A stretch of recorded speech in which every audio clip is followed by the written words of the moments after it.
नमस्कार, एक बार फिर से आप सभी के सामने उपस्थित हूँ मैं बहुत ही इंपॉर्टेंट टॉपिक के साथ। यहाँ पर सुप्रीम कोर्ट को आना पड़ा, एक्शन लेना पड़ा एक मूवी को लेकर के। मूवी क्या थी? हमारे 12 मूवी। ये पोस्टर आपको दिखाई दे रहा होगा। यहाँ पर आप देख रहे हो कि पीछे आपको कुछ लेडीज दिखाई देंगी जो मुस्लिम महिलाएं हैं, जिनके हाथ बंधे हुए हैं। और हमारे 12 ये जो शब्द लिया गया है, ये जो मूवी बनाई गई है, ये हम दो हमारे दो को रिप्लेस करते हुए हमारे 12 से बनाई गई है।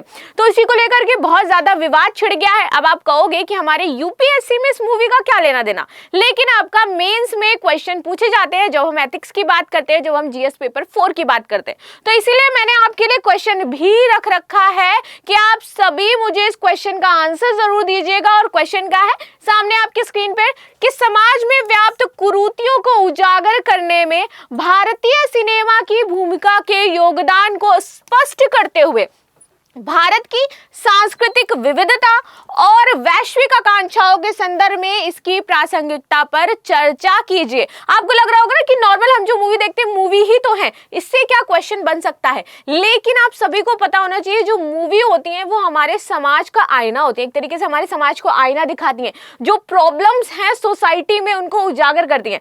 मैं बॉलीवुड मूवी जो आजकल भाई बना रहे करण जौहर, इस टाइप की मूवी की बिल्कुल भी बात नहीं कर रही हूँ।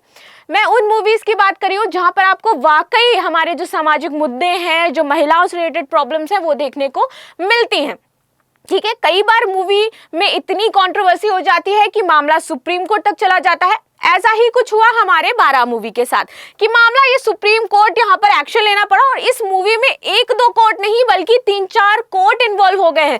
रीजन क्या था, मामला क्या था? देखो, सर्वोच्च न्यायालय ने कहा कि फिल्म के टीजर को आपत्तिजनक बताया गया है। जिसने याचिका दायर करी है, सबसे पहले जो याचिका दायर की गई थी वो आपके बॉम्बे हाईकोर्ट में याचिका आपकी दायर की गई। ठीक है, बॉम्बे हाईकोर्ट में याचिका दायर करने के बाद केरल हाईकोर्ट में भी याचिका दायर होती है, वहां पर भी इस पर स्टे लगा दिया जाता है।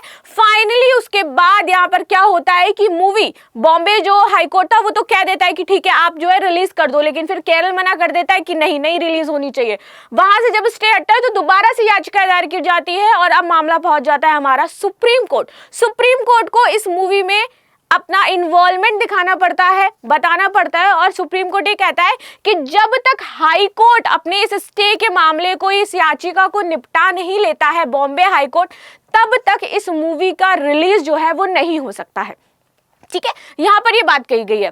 हाल ही में ये जो फिल्म थी वो आपके कान फिल्म फेस्टिवल में भी प्रदर्शित की गई थी, जो हम कान फिल्म फेस्टिवल हुआ था उसमें।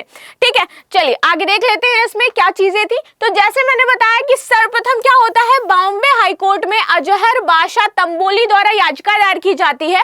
और इस याचिका में लिखा जाता है कि ट्रेलर में दिखाए गए दृश्य और जो संवाद है वो इस्लामी आस्था के लिए अपमानजनक है। ठीक है, और कुरान का इसमें विकृत प्रतिनिधित्व किया गया है। अब कुरान यहां से बीच में कैसे इन्वॉल्व हो जाती है, देखिए ये जो मूवी है ये स्टोरी बताती है कि कैसे यहां पर एक रूढ़िवादी समुदाय या फिर संप्रदाय, यहां पर सारे मुस्लिम पॉपुलेशन को कंसीडर नहीं किया गया है, लेकिन यहां पर कोर्ट का कहना है और केरल हाईकोर्ट का कहना है कि अगर ये मूवी रिलीज होती है तो जो सांप्रदायिक दंगे हैं वो समाज में भड़क सकते हैं।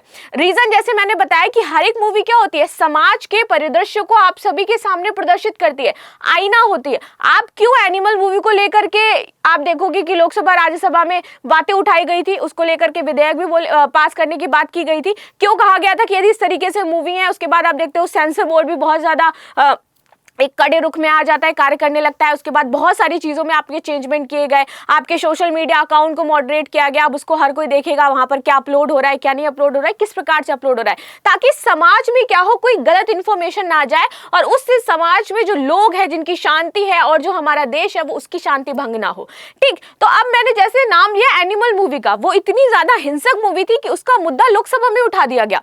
ठीक है, वहां पर क्या दिखाया जा रहा था कि यदि हमारे जो पेरेंट्स हैं हमारे लिए सर्वोपरि होते हैं, दैट्स ऑलवेज ट्रू। हमेशा फर्स्ट हमारे लिए कौन होते हैं, हमारे पेरेंट्स होते हैं, क्योंकि वो हमें संसार में लेकर के आए हैं। लेकिन वहां पे एक सेकंड पहलू क्या दिखाया गया कि पेरेंट्स के लिए हम जो भी गलत कार्य भी कर रहे हैं वो भी सही है, जबकि हम इसको इस तरीके से नॉर्मलाइज नहीं कर सकते हैं कि हमें अपने पेरेंट्स का बदला लेना है तो उसके लिए हम कुछ भी करें, किसी का मर्डर करें, किसी को धोखा दें, नहीं, हमें कानून के दायरे में रह करके सारे कार्य करने हैं। वहीं आप देखोगे कि कबीर सिंह मूवी आई थी जहां पर थप्पड़ मारना एक प्रदर्शित किया जा रहा था कि प्यार करने का एक नया तरीका है। उसके बाद कितने सारे लोग उसी तरीके से बिहेव कर रहे थे, वैसे ही मोटरसाइकिल लेकर के जाना, सिगरेट पीना, दारू पीना, ये किस प्रकार का हम दिखा रहे हैं। तो ये जो इस तरीके की मूवी है समाज पर एक अलग तरीके का इफेक्ट डालती है, आपको सोचने पर मजबूर कर देती है। वही जब हम कांतारा जैसी मूवी देखते हैं तो हम क्या देखते हैं कि हमें बैलेंस बना करके रखना चाहिए कि किसमें बैलेंस हो, जो पुलिस समुदाय है, जो आदिवासी समुदाय है, वो बैलेंस बना करके रखे, चीज़ों को सही करके रखे। तो इस तरीके की जो मूवीज़ आती हैं, मैं बात करूं केरला स्टोरी को लेकर के, केरला स्टोरी में बहुत ज़्यादा प्रोपेगेंडा आप देखोगे कि लोगों ने फैलाया कि केरला स्टोरी ऐसे बनाई गई है, ऐसे बनाई गई है, लेकिन उस समय की जो वास्तविकता थी उसमें उस मूवी को दिखाया गया। हाँ, कारण क्या था कि वो कुछ ऐसे पॉलिटिकल सिनेरियो में रिलीज हुई थी कि उसको बहुत ज़्यादा हेट झेलना पड़ा, लेकिन जो वास्तविक चीज़ें थी वो प्रदर्शित करी गई उसमें कि हाँ ऐसा होता था। लेकिन हम क्या हो जाते हैं, बहुत ज़्यादा कई चीज़ों पे ऑफेंसिव हो जाते हैं, कई चीज़ों पे हम बहुत ज़्यादा एक ही सेक्टर में जा करके कहने लगते हैं कि नहीं, ये जो चीज़ है ये इस तरीके से की गई है और ये गलत है। लेकिन हमें वास्तविकता देखनी है, हमें दोनों पक्षों को सुनना है, बैलेंस्ड होकर के चीज़ों को क्या करना है, इवैल्यूएट करना है। ठीक, तो मूवीज़ है, बहुत अच्छी मूवी है जो समाज के परिदृश्य को दर्शाती हैं, बहुत अच्छी मूवी है जो बताती है कि महिलाओं की समस्याएं किस प्रकार थी। आपने लापता लेडीज देखी होगी, हाल ही में रिलीज हुई, बहुत ब्लॉकबस्टर मूवी थी, जहां पर एक महिला की जो स्थिति थी वो बताया गया समाज में क्या थी, कि कैसे उसको हर एक चीज़ में पीछे किया जाता है, चाहे वो पढ़ाई हो, घर के काम काज हो, अगर वो आगे जाएंगी तो घर के काम कौन करेगा। तो वो एक बहुत अच्छी मूवी थी। आपने देखा कि समाज में कैसे महिलाओं को पोर्ट्रे किया जाता है, किस प्रकार से उनके बारे में जो सोच है। तो ऐसी जब मूवीज आती हैं तो समाज में एक अच्छा एग्जाम्पल सेट करती हैं। लेकिन जब इस तरीके की कोई मूवीज आती हैं, कि मैं बात कर लूँ एनिमल मूवी की, मैं बात कर लूँ कबीर सिंह टाइप जो मूवी आती है, वो समाज में एक अलग एग्जाम्पल सेट करती है। रीज़न क्या है, हमारा मेंटल सेट होता है कि हमें जो भी एक्टर या एक्ट्रेस पसंद है हम उसको फॉलो करते हैं। आप देखोगे इस टाइम कोरियन ड्रामा बहुत सारे लोग फॉलो कर रहे हैं, वो वैसा ही ड्रेसअप करते हैं, वो वैसा ही। और जब उस तरीके की मूवी समाज में कोई 14, 15, 16 साल का लड़का देखता है या फिर लड़की देखती है, तो वो क्या है, उसको बहुत ज़्यादा अंदर अपनी क्या है अपना लेते हैं, अंदर अपनी चीज़ों को, चाहे वो उसका ड्रेसिंग सेंस हो, चाहे बात करने का तरीका हो, चाहे चलने का तरीका हो। तो वो जो हमारी युवा जनरेशन है, यंग जनरेशन, उसको बहुत गलत तरीके से इफेक्ट करता है। तो इसी की मैं बात कर रही हूँ यहाँ पर। चलिए आगे बात कर ले। यहाँ पर क्या था, इसी आधार पर इसको रोक दिया गया था और कहा गया था जो हमारे केंद्रीय फिल्म प्रत्यायन बोर्ड है, इसने इसको जो आगे रिलीज करने के लिए बोल दिया है, हाँ कर दी है, वो किस आधार पर की गई है। कर्नाटक की कांग्रेस सरकार ने फिल्म की रिलीज पर अस्थायी रोक लगा दी है, और जिसमें कहा गया है कि अगर फिल्म रिलीज हुई तो राज्य में सांप्रदायिक तनाव पैदा हो सकता है, ये इसका कारण बताया। अच्छा, क्या है विवाद, किस बात को लेकर के हो रहा है, चलिए देख लेते हैं। अन्नू कपूर अभिनीत ये फिल्म है, अन्नू कपूर जी इसमें एक्टिंग कर रहे हैं। पोस्टर मैंने आपको दिखाया है, यहाँ पर पीछे, यहाँ देखिए आपको बहुत अच्छे से पोस्टर दिखाई देगा। यहाँ पर अन्नू कपूर जी खड़े हैं और पीछे बहुत सारी महिलाएं खड़ी हैं जिनके हाथ बने हुए हैं, और ये सारी लेडीज प्रेग्नेंट हैं। क्यों ऐसा दिखाया गया, क्योंकि यहाँ पर ये बताया जा रहा है कि जो कुछ मुस्लिम संप्रदाय बहुत ही कट्टर मुस्लिम है और जो रूढ़िवादी सोच रखते हैं, उनका ये मानना है कि जितनी ज़्यादा से ज़्यादा हमारी जनसंख्या को बढ़ाया जाएगा, हमारी जनसंख्या बढ़ेगी, हमारा धर्म उतना ही ज़्यादा क्या होगा, प्रसार होगा, वो विकसित होगा और पूरे विश्व में फैलेगा। कुरान में कुछ आयतें लिखी थी इस बात को लेकर के, उन आयतों को इस फिल्म में दर्शाया गया और उसी के बाद से ही प्रॉब्लम क्रिएट होने लगी। यहाँ पर जो अन्नू कपूर है ये पूरा बुजुर्ग की भूमिका निभाते हैं, एक पुरुष सत्तात्मक यहाँ पर समाज दिखाया जाता है इस मूवी में। और यहाँ पर जो अन्नू कपूर है अपनी यंग वाइफ से कहते हैं कि हमें क्या है ज्यादा से ज्यादा बच्चे पैदा करने, और इसके लिए ये जितनी भी प्रताड़नाएं हैं वो अपनी वाइफ्स को देते हैं, जो भी उनके बस में होता है वो सारा काम करते हैं। आप देख रहे हो कि किस तरीके से सब जो है इनके मुंह सिले हुए हैं, बंधे हुए हैं, और ये इनको यहाँ पर ऐसा दिखाया गया है कि महिलाएं क्या है, एक बच्चा पैदा करने की जस्ट मशीन है, और इनसे आप जितना ज्यादा चाहें उतने बच्चे पैदा करवा सकते हैं। और इसी मानसिकता को लेकर के ये मूवी बनाई गई है, और यहाँ पर जो जोड़ा गया है वो इस्लाम धर्म से रूढ़िवादिता जो चीजें हैं उनसे जोड़ा गया है। ठीक है, लेकिन मैं एक चीज और यहाँ पर आपको बताना चाहूंगी कि ये सिर्फ मुस्लिम धर्म में नहीं, यहाँ तो है ही कि ये कुछ लोग हैं जो इस तरीके से चीज़ें मानते हैं, सब नहीं मानते हैं, सबको ऐसा नहीं मानना है। जो पढ़े लिखा एलिट क्लास है, जो अच्छे से चीज़ों को समझ रहा है, ये सारी जो प्रॉब्लम्स होती हैं वो रूढ़िवादी बैकवर्ड क्लास जो है, बैकवर्ड इन द सेंस कि लाइक जो गाँव में रह रहे हैं, जिनको ज़्यादा नॉलेज नहीं है, जिनको नहीं पता है कि क्या प्रॉब्लम्स है क्या नहीं है, और जो कुछ आप देखोगे कि बहुत मानसिकता जिनकी इस टाइप की है कि बस हमें क्या करना है, बच्चा पैदा करना है और आगे जा करके चीज़ें मैनेज कर ली जाएंगी। ये आपको हिंदू में भी कहीं ना कहीं देखने को मिलेगा। बहुत सारे ऐसे आप देखोगे कि छोटे कास्ट के लोग हैं, वहाँ पर भी आपको देखने को मिलेगा। रीज़न क्या होता है, उनके पास उतनी शिक्षा अभी नहीं पहुँच पाई है और उनका जो मेंटल सेट होता है, कई बार यहाँ पर आप देखोगे कि राजस्थान जैसे इलाके हो गए, वहाँ पर मेंटल सेट होता है कि हमको लड़का चाहिए। अभी आपने यूपी की न्यूज़ सुनी थी कि एक व्यक्ति ने क्या किया था, अपनी महिला का पेट फाड़ करके चेक कर लिया कि वो लड़का है लड़की, और लकीली वो उस टाइम लड़का ही था। ठीक है, तो महिला की स्थिति काफ़ी गंभीर हो गई थी और क्योंकि उसके कंटिन्यू 3-4 बेटियां थी, तो ये वाली जो इच्छा होती है ना पितृसत्तात्मक समाज में कि हमको लड़की चाहिए, और इस चक्कर में आप देखोगे 2, 3, 4, 5, 6 बेटियां होती जाती हैं और उनमें से 6 की कदर नहीं हो पा रही है। एक फिर वो जो लड़का होता है उसको एकदम सराकों पर बिठा करके रखा जाता है। तो ये हमारी समाज की कुछ प्रॉब्लम्स हैं जहाँ पर ये जो जनसंख्या का इशू आ जाता है, क्रिएट होता है, वो इन्हीं कारणों से होता है कि किसी को क्या चाहिए, लड़का चाहिए, किसी को अपने धर्म और संप्रदाय को बढ़ाने के लिए प्रॉब्लम चाहिए। यदि मैं ईसाई धर्म की बात करूं जाकर, तो वो लोग कन्वर्ट करते हैं, कन्वर्ट करने के लिए क्या करते हैं, वो पैसे देते हैं। दैट्स ट्रू, आप जाओगे, वो पोप आपसे मिलेंगे, वो कहेंगे ठीक है हम आपके बच्चों की पढ़ाई का खर्चा, आपकी सारी चीजें हम देंगे। और बहुत सारे लोग इसमें जिनके पास धन नहीं है, पैसा नहीं है, जो सोचते हैं कि चलो हमें एक सपोर्ट मिल जाएगा, वो कन्वर्ट भी हो जाते हैं और उनको जो ईसाई समुदाय है वो पैसे देते हैं इस कार्य के लिए। ठीक है, तो यहाँ पर नारीत्व के चश्मे से जनसंख्या विस्फोट के विषय का पता लगाने का प्रयास किया गया है कि जब एक महिला के साथ ये प्रॉब्लम चल रही होती, जब एक महिला के साथ ये कार्य हो रहा होता है, तो उसके दिमाग पर क्या असर पड़ता है, वो कैसे चीजों को चाहती है और उसके साथ क्या हो रहा है। तो इन्हीं सारी चीजों को उजागर करते हुए इस फिल्म में दिखाया गया था। ठीक है, आगे बढ़ते हैं। समुदाय में व्याप्त अति रूढ़िवादी मानसिकता पर एक आलोचनात्मक दृष्टिकोण यहाँ पर प्रस्तुत किया गया है और यही कारण बन गया है कि जो मुस्लिम समुदाय है वो ये कह रहा है कि आपने हमारे धर्म का यहाँ पर गलत तरीके से पोर्ट्रे किया है। हमारी जो कुरान है जिसको हम बहुत ही पवित्र मानते हैं, उसको भी बहुत गलत तरीके से पोर्ट्रे किया गया है। अब यहाँ पे सिर्फ बात मुस्लिम की नहीं है, हम आ जाते हैं अब हिंदुओं में। जब मूवी आपकी रिलीज हुई थी पद्मावत, तब आप देखोगे कितने सारे जो एक तरीके से कहते पुतले थे, जलाए गए थे। यहाँ पर दीपिका पादुकोण के कहा गया था कि ये जो पद्मावत है क्योंकि हमारी महारानी है, रानी है, उनको पूजते हैं देवी की तरह, और आपने उनका एक गलत तरीके से पोर्ट्रे किया है। उसके बाद वहाँ पर नाम वाम वगैरह उसका चेंज किया गया, कुछ वहाँ से सीन्स हटाए गए और उसके बाद वो मूवी आपकी रिलीज हुई।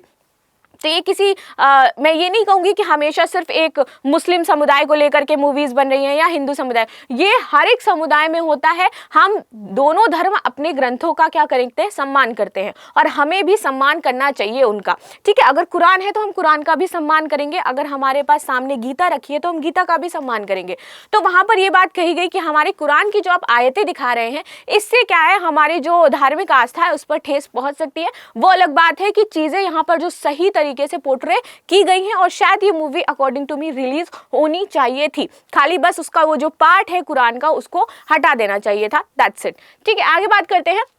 यहाँ पर तर्क दिया गया कि जो महिलाएं हैं वो केवल बच्चा पैदा करने की मशीन है, इस रूप से यहाँ पर मूवी आगे बढ़ती है।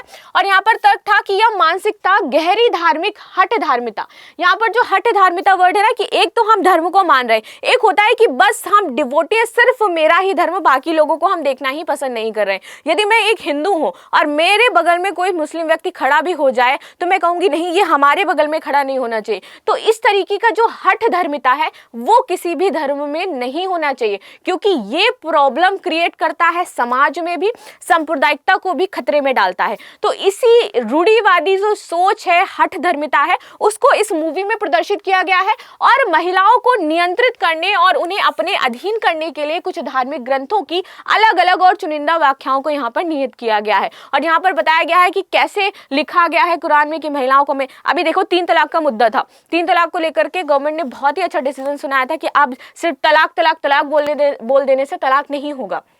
बहुत बहस भी हुई थी इसको लेकर के पार्लियामेंट में, लेकिन एक बहुत अच्छा डिसीजन था, क्योंकि कितनी महिलाओं की आप देखोगे यहाँ पर जान बची, कितनी महिलाओं के जो घर थे वो इस तरीके से बेचारी ऐसे घूमती थी। जबकि आपको पता है कि जब स्टार्टिंग में मुस्लिम धर्म की शुरुआत हुई थी और ये जो बहुधर्म प्रथा चली थी कि बहुविवाह कर सकते हैं, बहुविवाह प्रथा चली थी, उसका कारण ये था कि जब युद्ध हो रहे थे तो बहुत सारी जो महिलाएं थी, वो हिस्ट्री की बात बता रही हूँ, एंशियंट में वो कार्य क्यों किया गया था, लेकिन हमने उसको क्या मान लिया कि ये रिवाज है, जबकि वो रिवाज नहीं था। उस समय वो कार्य किया गया था क्योंकि उस समय उस चीज को की मांग थी और एक अच्छे इंटेंशन से इसको शुरू किया गया था। अच्छा इंटेंशन क्या था उस टाइम मुस्लिम धर्म में, या फिर वहां के जो धर्म गुरु थे मुस्लिम्स के, उनका ये कहना था कि बहुत ज्यादा युद्ध होते थे। आज महिला जो शादी करके आई है, निकाह करके आई, कल उसका पति कहाँ चला गया, युद्ध पे चला गया और पता चला पति की मृत्यु हो गई। तो वो जो एक दिन के लिए निकाह करके औरत आई है, उसका तो जीवन बर्बाद हो जाएगा। तो उसको देखते हुए यहाँ पर बहु प्रथा विवाह चलाई गई थी कि ठीक है कि यदि उससे रिलेटेड कोई कजन या फिर ऐसे वो हो तो उनसे वो शादी कर सकती है और उनके साथ रह सकती है। इस तरीके से चीज़ें चलाई गई थी कि जो बहुत सारी स्त्री हैं वो अगर बेवाह हैं, विधवा हैं या फिर उनका भरण पोषण के लिए कोई नहीं है, तो एक पुरुष यदि अच्छा है जो उनका भरण पोषण कर सकता है तो वो विवाह कर सकता है। ये बात आई थी, ये सिनेरियो था, इस तरीके से चीज़ें चलती थी। लेकिन हमने उसको क्या मान लिया कि हमारे धर्म में लिखा था और हमारे उस टाइम के धर्म गुरु ये करते थे, तो जो वो करते थे वो हम आगे कंटिन्यू करेंगे। तो पहले ये चीज़ें इसलिए होती थी क्योंकि हम अच्छे इंटेंशन से कर रहे थे कि ये लोग जो हैं वो बेवाह रह जाएंगी या फिर उनका भरण पोषण नहीं होगा, उनके साथ गलत व्यवहार भी हो जाता था। युद्ध में आप देखते होंगे कि महिलाओं को लेकर के चले जाते थे, उनके साथ रेप जैसे केसेस देखने को मिलते थे, इसलिए ये कांड, ये जो प्रॉब्लम्स हैं वो किए जाते थे। लेकिन अब देखो कि हमने क्या बना लिया, उसको पूरा सिनेरियो बना लिया कि ये हमारे धर्म में लिखा है और हम ऐसा कर सकते हैं, जबकि ये गलत है। लेकिन फिर भी हम हर एक धर्म का क्या करते हैं, यहाँ पर सम्मान करते हैं। आगे बात करते हैं, यहाँ पर इस बात को प्रमाण के रूप में ट्रेलर में इस्लामी धार्मिक ग्रंथों से कुछ आयतें अद्धृत की गई हैं। आयतें यहाँ पर दिखाई गई हैं और ये आयतें ही हैं जिन पर विवाद है, और जैसा कि ट्रेलर में इन आयतों को दिखाया गया और यही कारण है। तो यहाँ पर जो तर्क था फिल्म का वो पूरी तरीके से यही था कि जो महिलाएं हैं वो बच्चा पैदा करने की मशीन नहीं है। हम आगरा जब हम ताजमहल देखने जाते हैं ना, तो हम कहते हैं कि ताजमहल जो है वो एक प्यार की निशानी, और कहा जाता है उनकी पत्नी थी वो हमेशा प्रेग्नेंट ही रहती थी कंटिन्यू। वो किस तरीके का प्यार दिखाना चाहते थे मुझे नहीं पता, लेकिन अंत में उनकी जो मृत्यु होती है इसी कारण होती है कि उनकी प्रेगनेंसी की वजह से वो बच्चे को जन्म देती हैं और वो मर जाती हैं। ठीक, तो ये जो इस तरीका का प्यार है वो समाज में शायद पोर्ट्रे नहीं होना चाहिए, नहीं बताया जाना चाहिए, लेकिन फिर भी सबकी अपनी मानसिकता, सबकी अपनी सोच होती है। लेकिन हमें क्या है, सभी धर्मों का सम्मान करना चाहिए। तो आपको एक बैलेंस अप्रोच मिला होगा। आंसर आप लिख करके भेज सकते हो, वेबसाइट पर भी डाल सकते हो, आपको नंबर्स दिए होते हैं, आंसर चेक करके आपको रिप्लाई भी दिया जाएगा यदि आप आंसर अपना भेजते हैं तो। ठीक है, आगे बात करें, समाज की समस्याएं क्या उजागर करती है फिल्म। तो फिल्म में ऐसा कुछ भी नहीं है जो मुस्लिमों या इस्लाम के प्रति अपमानजनक हो। यहाँ पर रूढ़िवादी सोच बताई गई है मुस्लिम्स की, जैसे रूढ़िवादी सोच कई मूवीज में हिंदू समाज की भी बताई जाती है, जहां पर हम क्या करते हैं, दलितों का अपमान कर रहे हैं। आप भीमराव अंबेडकर देखो, आता था सीरियल, तो वहां पर दिखाया गया ना कि कैसे दलितों को जो पंडित लोग थे वो बुरी नजर से देखते थे, वो उनके प्रति किस प्रकार से व्यवहार रखते थे, उनको पढ़ाई करने नहीं देते थे। तो ब्राह्मण भी तो बहुत ज्यादा उन्होंने अत्याचार किए। तो यहाँ पर ब्राह्मणों की यदि छवि प्रदर्शित की जा रही है एक गलत तरीके से कि उन्होंने पहले ऐसा किया था, तो वो सच्चाई यहाँ पर दिखाई जा रही है। तो मुझे नहीं लगता यदि कोई सच्चाई प्रदर्शित की जा रही है किसी फिल्म में तो उसको इस प्रकार से, हाँ, लेकिन उनके धार्मिक ग्रंथ यदि हैं तो सिर्फ उनको हटा देना चाहिए। तो ऐसा नहीं है कि सिर्फ मुस्लिमों को लेकर के ही फिल्म आती है। अब बहुत सारी ऐसी फिल्म हैं जहां पर आप देखोगे कि दिखाया गया है कि जो ब्राह्मण समुदाय था कैसे वो दलितों को गलत नज़र से देखता था, उनके साथ गलत व्यवहार करता था, उन्होंने अगर खाना खाया तो उनको दूर ही रखता था, अगर वो ऊपर बैठे तो उनको ज़मीन पे बैठना होता था। और ये चीज़ आज भी विद्यमान है। आप यूपी बिहार के गांव में जाकर के देखिए, आपको बहुत जटिल जातिवाद जो है वहाँ पर देखने को मिलेगा। शायद आप अभी मेट्रो सिटी में रह रहे हो, आपको पता भी ना हो कि ये चीज़ें हैं, बट समाज में आज भी ये चीज़ें वर्तमान में व्याप्त हैं। ठीक है, आगे बात कर लेते हैं। यह एक संवेदनशील सामाजिक नारीवाद मुद्दे पर प्रकाश डालता है। यहाँ पर नारी को लेकर के सेंट्रलाइज किया गया है कि महिलाओं की क्या प्रॉब्लम्स थी और कैसे प्रॉब्लम से शॉर्ट आउट होंगी, ये सारी चीज़ें यहाँ पर बताई गई हैं। धार्मिक आदेशों के नाम पर महिलाओं पर अपने स्वास्थ्य को जोखिम में डालकर भी अधिक बच्चे पैदा करने का दबाव डाला जाता है, सिर्फ ये कह करके कि हमारे धर्म के बचाने के लिए, और अंततः क्या हो जाता है, मृत्यु हो जाती है उस महिला की। तो उस महिला का क्या दोष था।